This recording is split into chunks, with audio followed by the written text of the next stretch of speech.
Hi dear students. So welcome back. Previously we have learned about web pages. There we have learned about the type of web pages. Actually we have two types of web pages, static and dynamic. And in dynamic we have learned about two type of dynamic pages, that is client side dynamic page and server side dynamic page.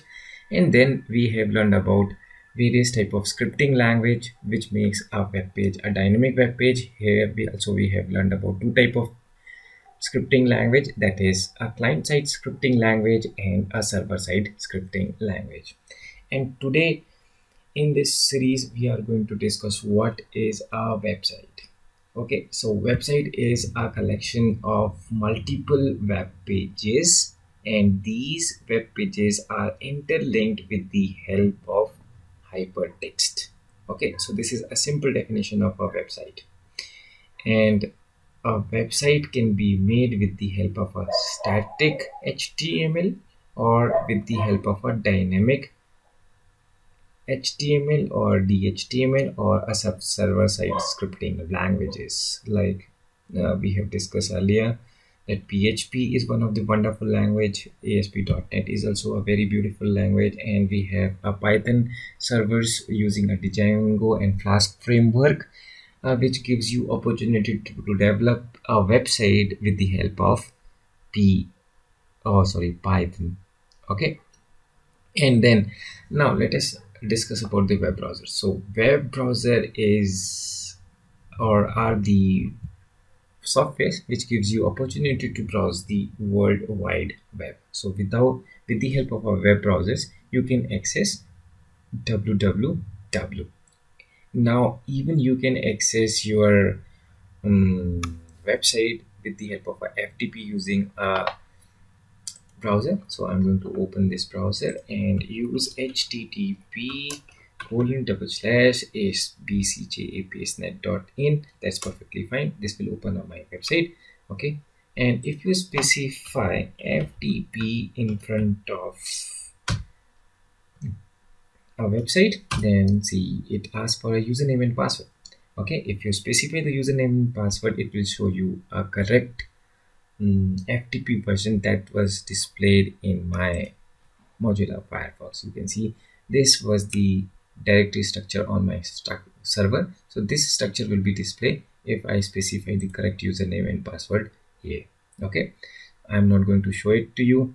You can try if you buy a hosting. Okay, now coming to the point, the next point your today's agenda point was it's a domain name, I think. Let's go to the presentation page and check out whether I'm correct or not. Yes, that's a domain name. This is a really a simple topic.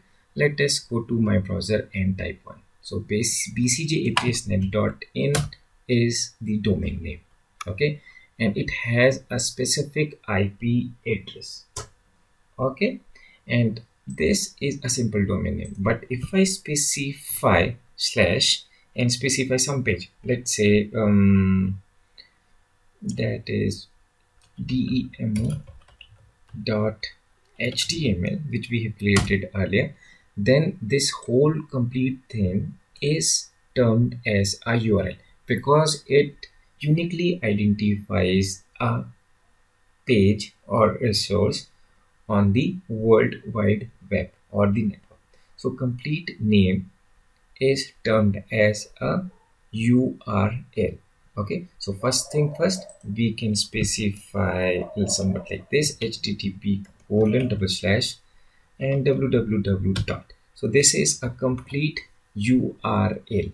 Okay, HTTP is the protocol used, and www stands for World Wide Web, and BCJAPS is a domain name.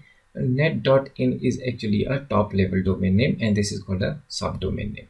Okay, and here is the name of the file or resource, and .html is the extension we have used.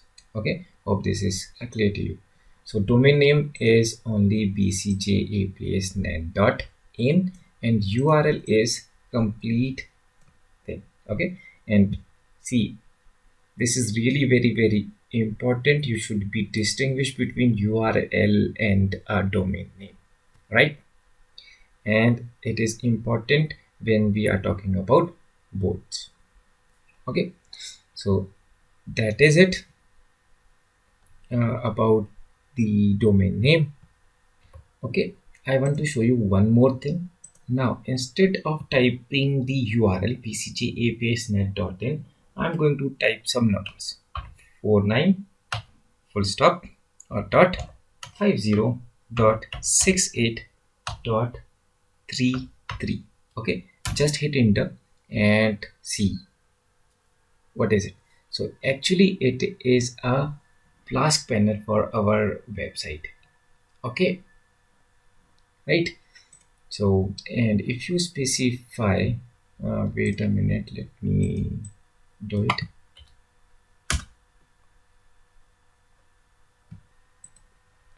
And I want to tell you how to get the IP address of a website.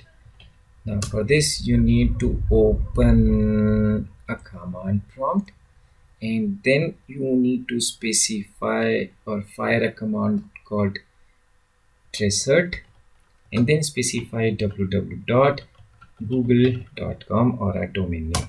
Okay, so now you can see what I'm getting is the domain name or IP6 address. And what if, wait a minute, and if I specify again like that and use www.bcjaps.net.in, now you can see my address is there. Now if I use a browser and specify this address, what it says, 49.50.68.33. okay, just hit enter. See, so this is a flask panel or the first page of my website. Now let us talk about our another agenda point, that is web hosting. So here I need a simple web hosting. Web hosting is the establishment of website on a web server so that everybody can access it. For this we will be needing a server with the static IP address, and then we can host our websites. Okay, so how we can host a website? First of all, we need a hosting provider. For example, we have many web hosting provider. Web hosting, okay, just search it and you get lots of web hosting provider. One of my favorite is Guess Hosting Raja. It's a Indian company, so I love that.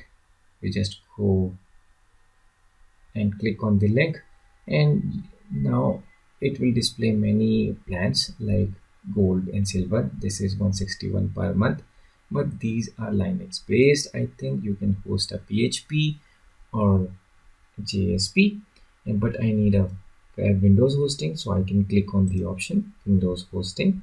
Here also we can have different plans.